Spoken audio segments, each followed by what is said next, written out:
Oggi la politica mette un punto fermo e passa la palla ai tecnici sulla Pedemontana Veneta. Sì, la Pedemontana Veneta parte con 2 anni di ritardo, ahimè non dovuti né ai tecnici né ai politici, ma dovuti a ricorsi giudiziari e a una certa lentezza delle procedure giudiziarie italiane.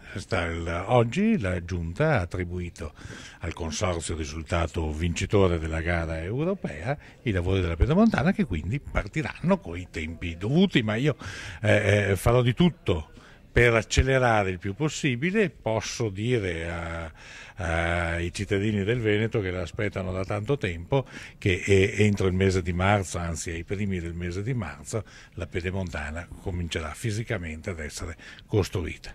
5 anni di lavori e sarà anche terminata. Lo dico anche con una buona certezza, perché finora non ho mai tradito i tempi e le promesse che avevo fatto. Sarà costruita dagli spagnoli, un po' dispiaciuto?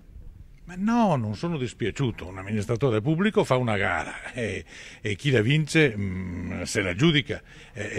Sono dispiaciuto di aver perso 2 anni per i ricorsi fra gli uni e gli altri.